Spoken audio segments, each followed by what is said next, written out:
Okay, I have the kids in a contained area so I can finally speak to you. I wanted to make a video today about wearing your circumstances. I'd been wanting to do this for a minute, but finding time being a parent is very, very difficult. So I'm just doing it right now. Okay, wearing your circumstances.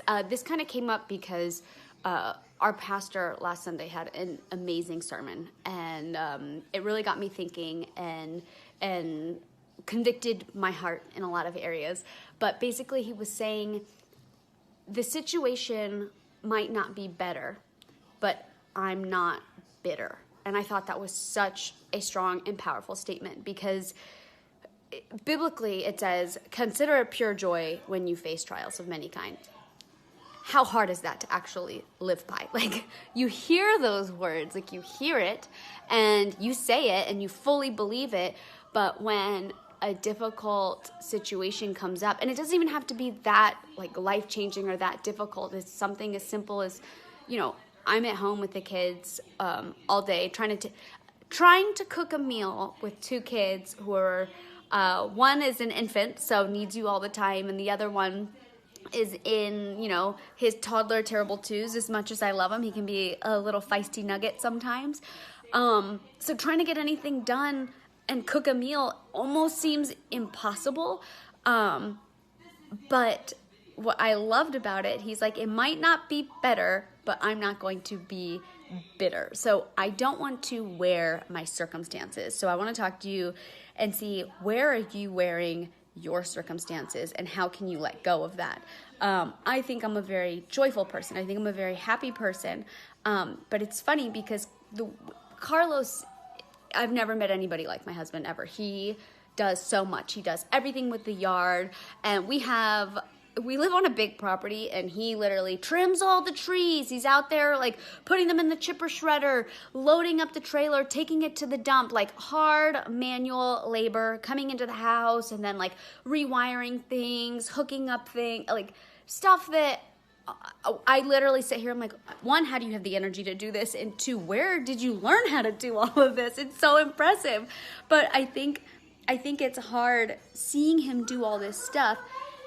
Yeah, give me one second, baby.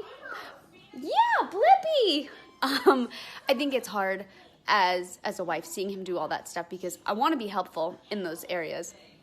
Even though I know I'm being so helpful inside, being able to see those fruits immediately, how, you know, he picks up a giant pile of leaves, puts them in the trailer and takes them to the dump. You see the cleanup afterwards with being inside the house and with kids all day and trying to get stuff done. It's a repeat thing that happens constantly, and seeing those fruits is more long term. It's not immediate. And I noticed that I started to wear that in my attitude, and not that I was mean, but I would constantly kind of play this level of exhaustion up, as opposed to just being like, oh man, the kids were like super cute today, Ocean did this, Kingston did that, and talking about all the positive, joyful things that have happened.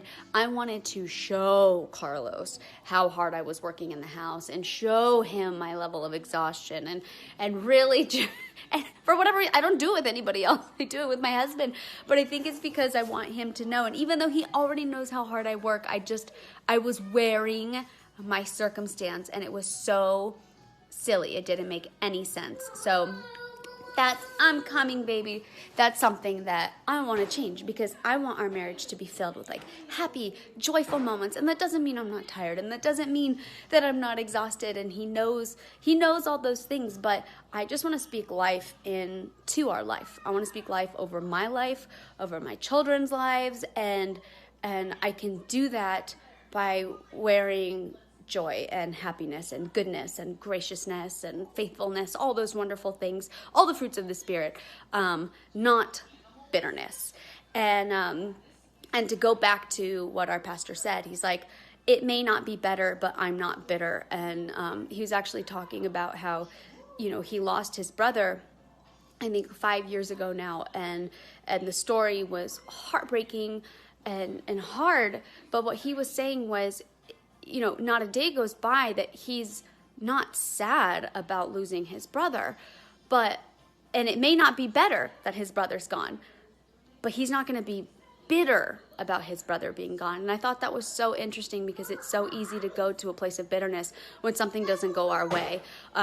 When you go to God with whether it's healing or a job opportunity or finances, your family, whatever it may be, you assume that what you want is always going to be exactly what you need. And we don't know God's plans. We don't know what he has for us. So it's hard sometimes to accept the outcome of certain situations, but we cannot live in that bitterness because it is going to bleed into absolutely everything else that we do, and it's going to steal our joy. And that is a complete lie from the enemy. So I just want you guys to live in a good, better, my dad's like, what are you doing? I just want you guys to live in just a spirit of joy today, a spirit of graciousness, knowing that, your situation might not be better, but you're not going to be bitter about it because you have today to live and you have today to go make a difference. So I hope this was in any way inspirational. I'm just blurbing. I happen to blurb a lot. But yeah, talk to me, write comments about situations that maybe you wear your circumstances in and how you can change that, or how you can use the platform that you have today, right now, to actually be impactful, because you don't need to have thousands of followers. You don't need to be on a pulpit. You don't need a stage to be impactful. You can be impactful right where you're at right now. And don't wear your circumstances. Wear the fruits of the Spirit. Okay, I hope that was helpful. Love you guys. Bye.